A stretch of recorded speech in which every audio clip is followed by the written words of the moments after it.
Hello there. The cinema courtroom is now in session.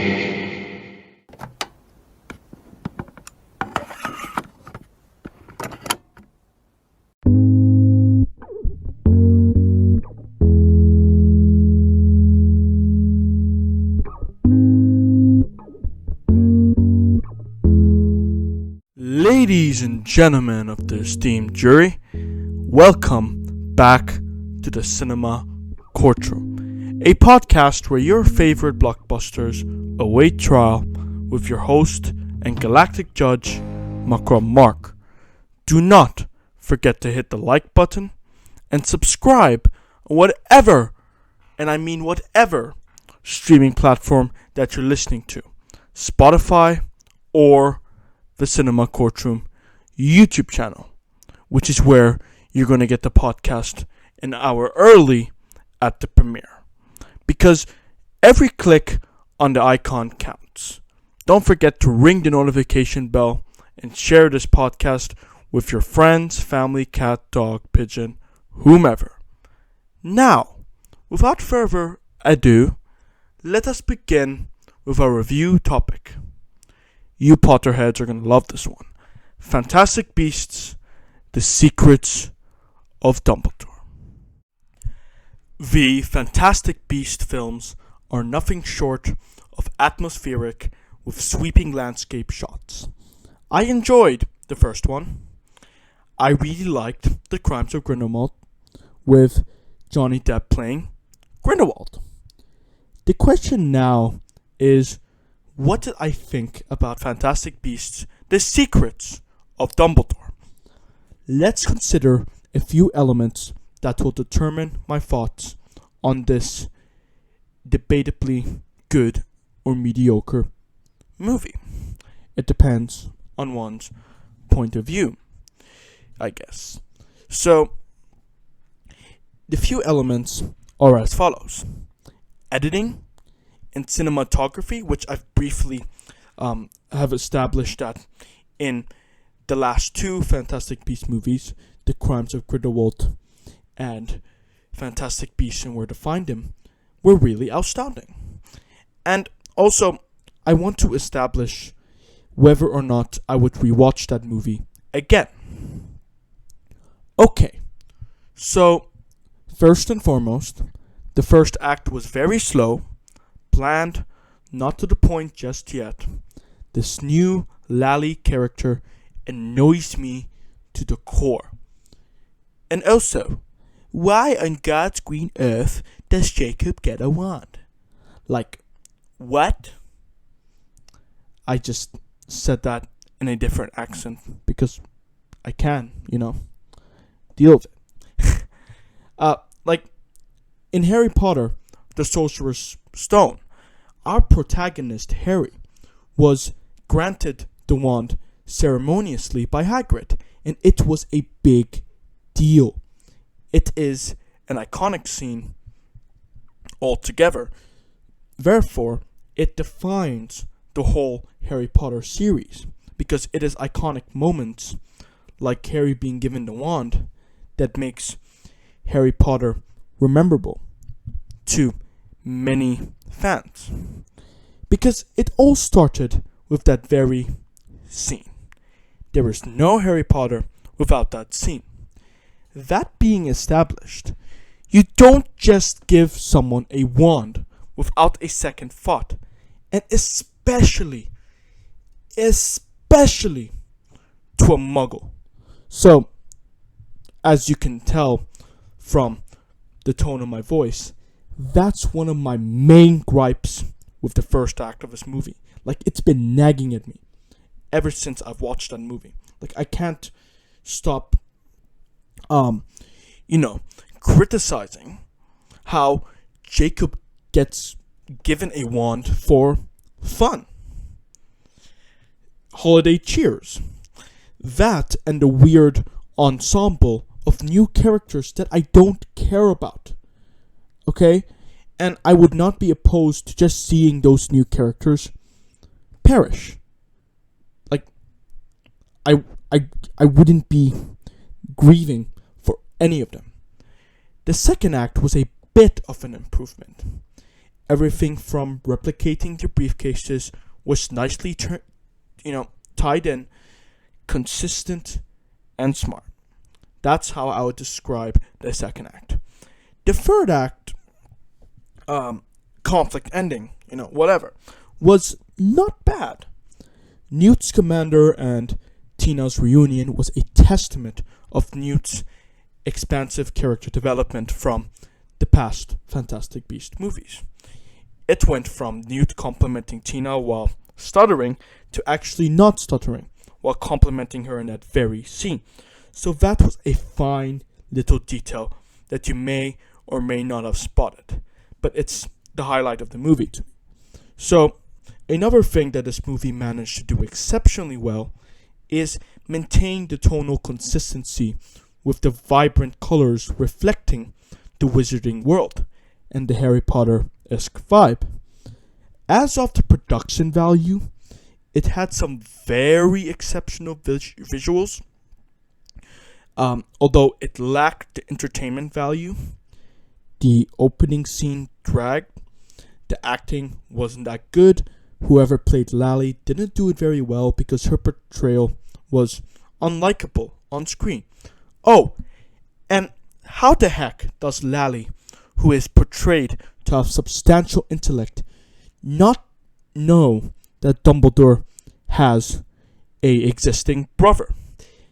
Isn't Lally meant to be a Hermione wannabe? Except, she's black. That never made sense story-wise. Speaking of the story, I must accredit the Secrets of Dumbledore for not falling short in most of the writing. It fell short in some of it, in my opinion, but I think it excelled in some aspects of the writing, which, I'm grateful for because I was able to, enjoy the movie without falling asleep and with it being a snooze fest, because good plot keeps me awake. Again, I am not a fan of the Lally character, as I had just established. She's one of the aspects of the movie that haven't been written well and have indeed fallen short. But the writing elements that, that prospered in this movie was, for one, Credence, played by Ezra Miller. He was written, or they, depending on how you want me to address the non-binary actor, was written really well, in my opinion. His subconscious desire to escape Grindelwald and seek redemption was vividly illustrated. That whole dispute between Grindelwald, Albus Dumbledore, and his brother was done very well. And also, I've noticed a few parallels in this movie. Grindelwald was imprisoned. Hitler was also imprisoned. Get the parallels to, Nazi Germany. Because after Grindelwald is released, after a successful petition, and rises to become a leader, although he fails at that in the end of the movie, Hitler rises to his high political status as well. So now that I've listed the 7 elements which form most of the ultimate verdict of Fantastic Beasts: The Secrets of Dumbledore, I just want to go out of my way to make the assertion: Secrets of Dumbledore fails as a movie. Period. Take away Harry Potter and the Wizarding World. Let's forget about that for a moment. It's not a good movie, because those elements that I have outlined are the bare minimum of what makes a movie.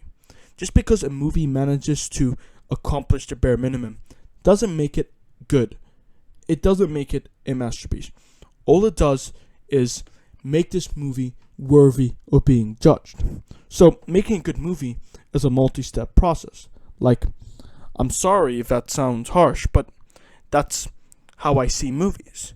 And I think The Secrets of Dumbledore has just failed to fulfill that criteria. It is as simple as that, you know. However, this movie has featured some really good in-universe factors and world builders. Grindelwald, although he is played by new actor Mads Mikkelsen, and not Johnny Depp, unfortunately, but I will not take any points from this movie just because they changed the actor for Grindelwald.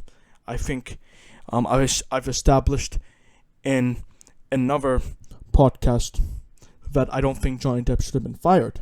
But still, I think Mads Mikkelsen as Grindelwald still managed to keep that brutality in the first act of Secrets of Dumbledore, and I found that to be quite awesome in and that of itself. I also appreciated that The Secrets of Dumbledore placed an emphasis on Albus Dumbledore's relationship with Grindelwald, and how he can't break a spell that he had formed with Grindelwald, thus preventing Albus Dumbledore and Grindelwald from engaging in a conflict until the third act of the movie, when that spell was broken, which was very predictable, but was a powerful scene all of the same for the Dumbledore character. That being stated, Fantastic Beasts: The Secrets of Dumbledore, which is the third installment of the Fantastic Beasts trilogy, is balanced in being a mediocre movie in general. But overall, it is a good installment of the trilogy. So, you may be asking, will I watch it again? No, I do not intend on rewatching this mediocre movie again. And you know, it is what it is. Would Jeremy Nipples, the Potterhead, who does not possess a life, rewatch the movie at his next Harry Potter movie marathon? Sure. Would Jeremy Nipples rewatch the movie in general? No, not really. What do you think about The Secrets of Dumbledore? And by the way, your thoughts on this movie might very well differ from mine, and I'm very eager to hear them. Message me at the Cinema Courtroom Twitter handle, at the Cinema Courtroom. Let's talk. Does Fantastic Beasts: The Secrets of Dumbledore satisfy you as a fellow Potterhead or a movie head and whatnot? Let me know in the comment section below from wherever you are listening to this podcast from. And while you are at it, let me know your Hogwarts house. Although, short disclaimer, that Hogwarts house better not be Hufflepuff, because that's what Jeremy Nipples would choose. And I hope it goes without saying that Jeremy Nipples is a goddamn loser and should stop eating chicken.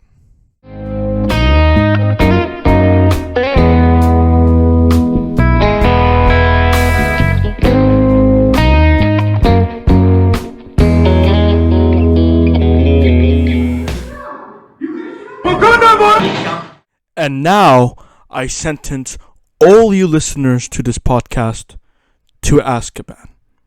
Nah, I'm just kidding. I made that joke in the spirit of the fact that we were reviewing a Harry Potter universe movie. But in all seriousness, we begin to approach the post-sentencing hearing. What is the post-sentencing hearing, you may ask? Well, I'm glad you asked, because in the first half of the Cinema Courtroom podcast, we'll review one of the films that I have selected, old and new, big and small, underrated and overrated, The Broken and the Damned, black, white, brown, orange, and blue.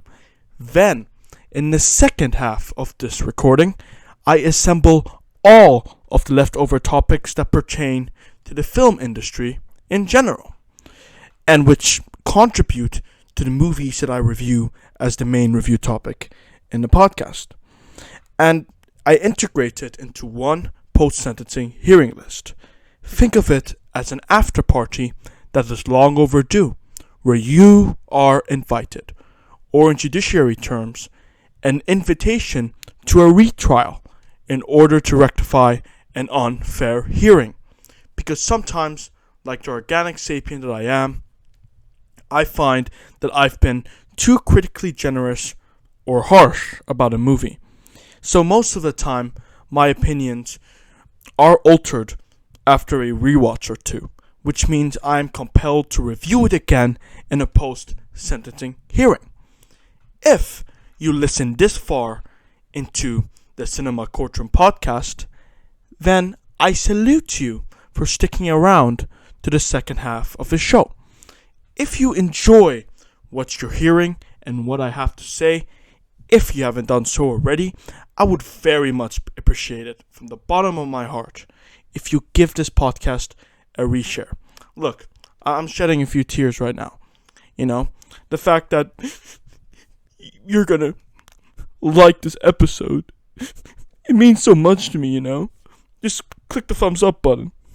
Or, heart icon on whatever platform that you're listening on. Fake tears aside, you will find this button on whatever platform that you're listening on, Spotify or the Cinema Courtroom YouTube channel. This way, by liking an episode of the Cinema Courtroom show, you will be supporting the Cinema Courtroom show as well as its future episodes, installments, and assets. That being said, I salute you in advance for your generous engagement and support, and I hope you continue to join us in the ride to success. Also, sniff sniff. In this hearing, we're going to call out the fundamental stumbling blocks of Hollywood, because it's a real issue, unfortunately, and whether or not Giancarlo Esposito should play Professor X in the MCU. Hollywood, we need to talk. In this episode of the Cinema Courtroom podcast, we just wrapped up our discussion about Fantastic Beasts: Secrets of Dumbledore, a movie that revolves around fiction and magic, just like the Earth revolves around the sun. But let us discuss a subject matter that revolves around the reality that isn't magic of Hollywood for just a moment. Now, the most essential thing that we should remember about Hollywood is that it is more than anything else a symbol of the entertainment industry, unless you're referring to stuff like Bollywood or Korean entertainment. It should go without saying to, well-respected individuals who give a shit that Hollywood has an example to maintain for the film industry. And the fact that it has fallen short of virtuous execution is both sad and disconcerting. The MCU Direct has published an article weeks ago entitled "Why Marvel Studios is Horrible to Work For." Yikes. According to VFX artists, a VFX artist opened up on Twitter that working on Marvel Disney Plus shows is what drove them to exit the visual effects industry. It must have been a lifelong dream for this person to finally get to work for the luxurious Marvel Studios, and then they're all of a sudden hit with a lack of compensation for their time, expertise, commitment. Employees were reported to have been, and I quote, punching walls and tossing aside monitors. Does this illustrate a sound workplace for Hollywood? Because if you think it does, then good on you. I hope you operate a studio and make that a norm, if that fits the environment that you're hoping to convey toward employees. But listen, we're not only talking about the horrible mistreatment of VFX employees. Let's converse about Warner Brothers for a second. They just cancelled a whole movie that was, to my knowledge, finished, and it has definitely been filmed and edited. It was very far off in the post-production stage. Batgirl. While I understand the rationale for shelving the movie, for not having, the quality that, was required from the contract between the producers and, the big man. And I suppose it's perfectly reasonable to get a tax break, I guess, for a $1 million movie. But whatever. Who's counting? I get it. On the other hand, why on earth did they not do proper quality control from the moment of pre-production? This could have been avoided from the very first script draft. And we could have gotten to watch the Batgirl movie and form our own judgments on it. Because remember, a studio executive's outlook can be different from the audience and test screeners inside. Like, did Warner Brothers think for a second that their poor quality management would lead to a bunch of people getting screwed over? No. They just flushed down like 6 figures while there are probably starving children in Africa or somewhere else. That is besides the point. I'm being over dramatic there. But people are right in saying that it's a miracle that a movie can be made at all, which is why we are so damn lucky that Batgirl could be made a possibility in the first place, that there was even a movie to cancel, a completed one. Countless elements and details, when creating a movie, must align themselves in a similar, if not precisely same route. There's a whole science behind it too, like the visual effects, photography, cinematography, stunt people.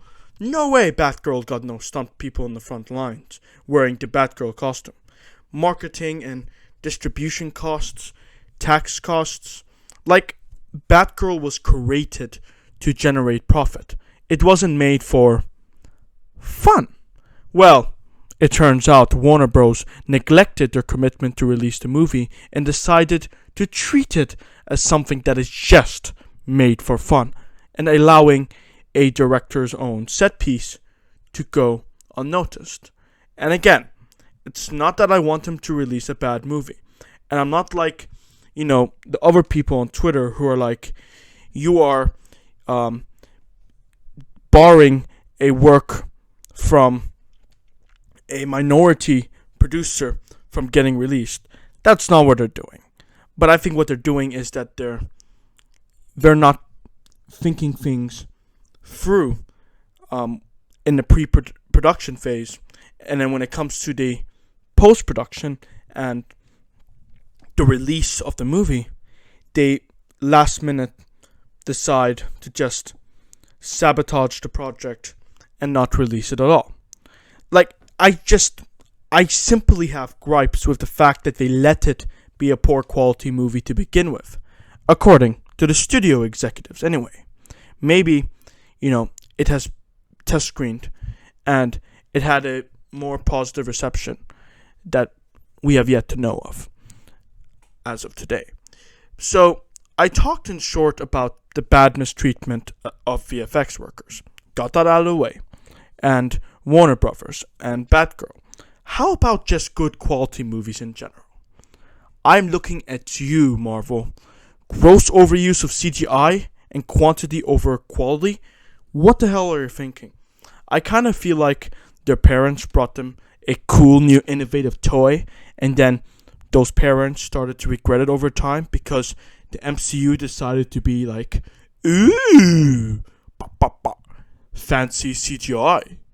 I'm not going to do my homework on other elements that make a good movie. exceptional screenplays or be authentic in my filmmaking approach, I'm gonna stay up all night playing on my CGI buzzer. And you know what happens when someone calls out Marvel on this behavior? Some MCU toxic fangirls start yelling at you to do better. But here's the thing. I'm not a movie director who has been graced with a high budget to do whatever CGI I wanted, even if it's for pointless shit such as Henry Cavill's mustache in the theatrical version of Justice League. I would very much like to be. So I hope that this podcast is a good start in getting into the industry. Hint, hint, agents. I want to do what they call the Cinema Courtroom show as an actual fictitious show on Netflix. My email is thecinemacourtroom.fart. But Marvel has actual directors cooking the product. The blue crystal meth from Breaking Bad, if you will. And yet, they have to CGI everything. This correlates with my other point about the mistreatment of VFX artists, because the MCU CGI is CGI'd for its own good. And these artists have to undergo extensive hours, no paid holidays or weekends, instead of the directors just rectifying this issue by the utilization of practical shots and shooting on location. Like, actually go to New Zealand, go to Paris, go somewhere that fits the background of the movie that you're shooting. Quit relying on green screen for one ocean shot. I am not hating on MCU by saying all that.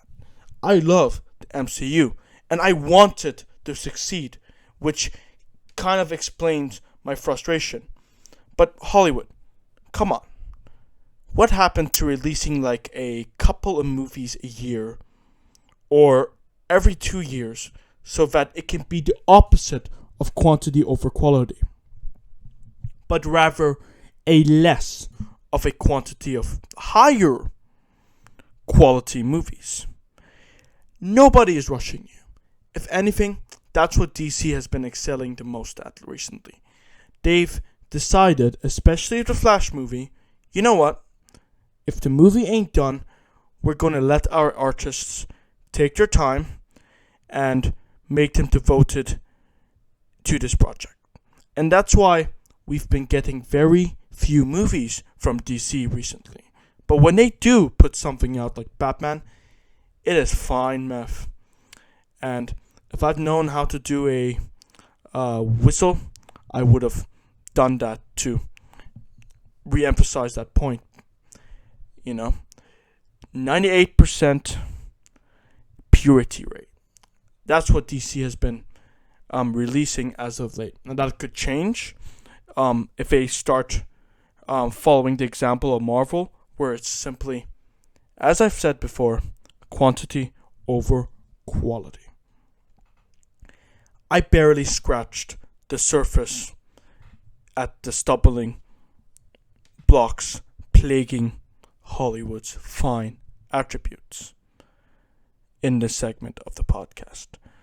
Because Hollywood, we need to talk. Wait, you're Doctor Strange, Earth's mightiest hero who died defeating Thanos? We should tell him the truth. Charles Xavier. What truth? That's not how our Strange died. Breaking Bad, Better Call Saul, which had recently just ended, Malcolm X, The Boys, The Mandalorian, The Usual Suspects in 1995 are all projects that Giancarlo Esposito has been a part of. TV shows, film projects, the list can go on. It turns out that Giancarlo Esposito, according to credible sources, including Esposito himself, is eyeing the role of Professor X personally.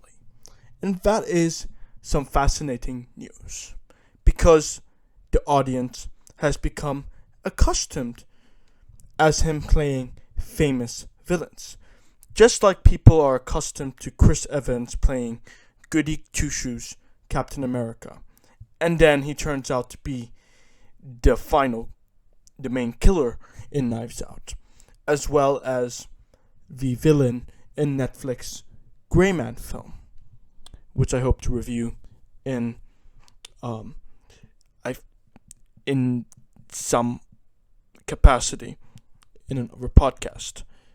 Giancarlo has played Gus Fring in the Breaking Bad verse, Stan Edgar in The Boys, Moff Gideon in the Star Wars universe with The Mandalorian Season 1 and 2, potentially 3. They're all villains. So for him to potentially play a protagonist character, Charles Xavier, in an X-Men project in the MCU, is such a drastic change that could take most people by surprise.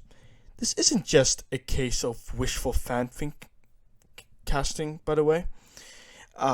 Marvel actually had discussions with Giancarlo Esposito to play a much smaller role in the Disney Plus series, Loki. So he was originally going to, I believe he was going to play Kang, but he turned it down in favor of playing a character in MCU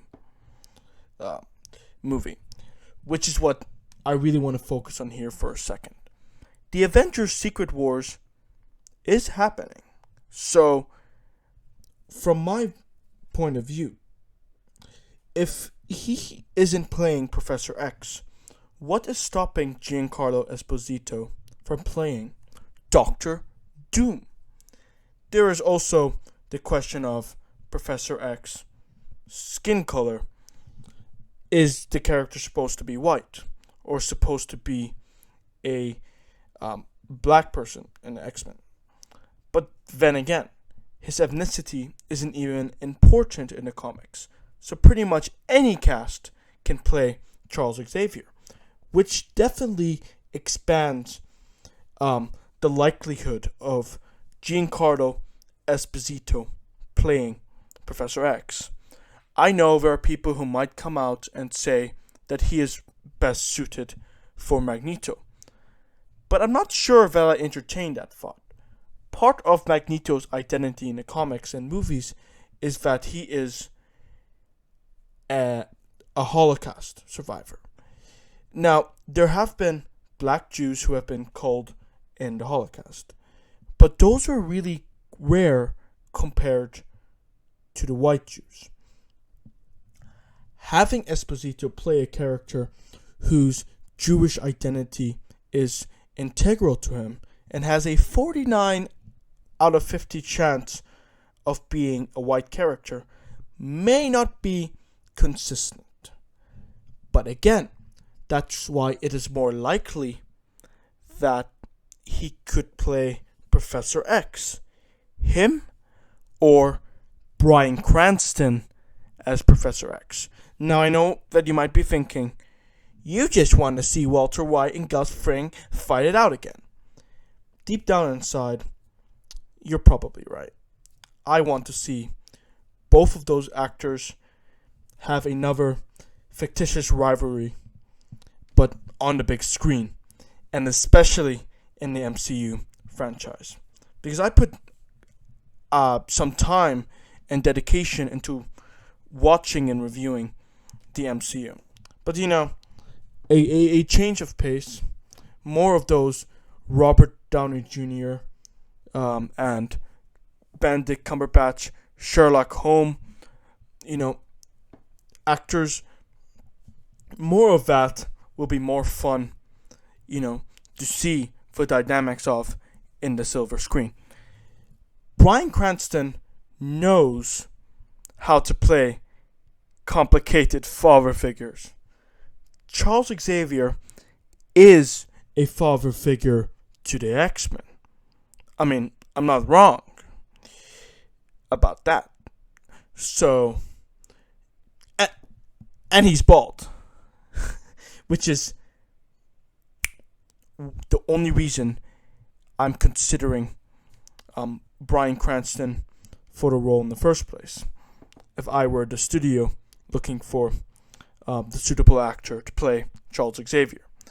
And again, won't it be a funny coincidence if Giancarlo Esposito ends up playing Magneto instead of Professor X? Because Bryan Cranston would be Professor X, if you catch my drift. I'm just rambling here. Now, I really want Giancarlo Esposito to play what's right for him and what better suits the narrative. Otherwise, there's no point in having Giancarlo Esposito play Professor X. So that's probably the deciding factor on whether or not Esposito should play the role of Professor X, Charles Xavier. The question now is, what do you guys think about whether or not Giancarlo Esposito should play Professor X? Should he? Do you even know? Should he not? Whatever you guys think, let me know in the comment section below.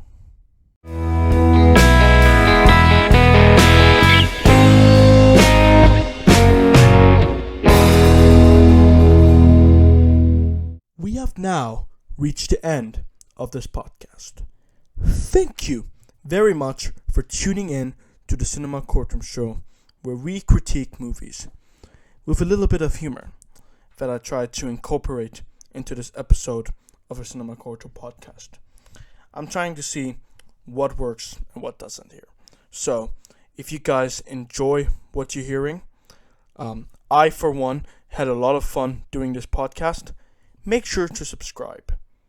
If you enjoyed episode 6 of the Cinema Courtroom. And I hope to see you guys again in the next episode, where we're going to talk about, yet again, another movie-related subject. As for what movie it's going to be, well, hint hint, Potterheads, if you've enjoyed the fact that I've reviewed Fantastic Beasts, The Crimes of Dumbledore, not The Crimes of Dumbledore, The Secrets of Dumbledore, I'm probably going to edit that out or might keep it because, it's, you and I are friends, and sometimes friends have their own shortcomings, like messing up a title of a movie. So I hope you guys don't mind if I leave that in. But we're going to be ranking every single Harry Potter title. So that's the next episode of the Cinema Courtroom, which should be coming out very, very shortly. If you guys are watching on YouTube, you can see that it's scheduled to upload at its designated time.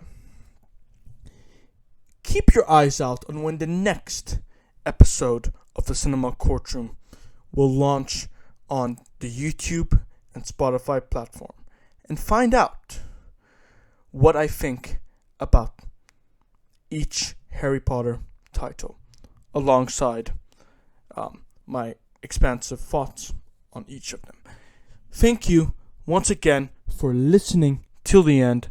I am your Galactic Judge, Mark, and I hope you have a spectacular, spectacular day.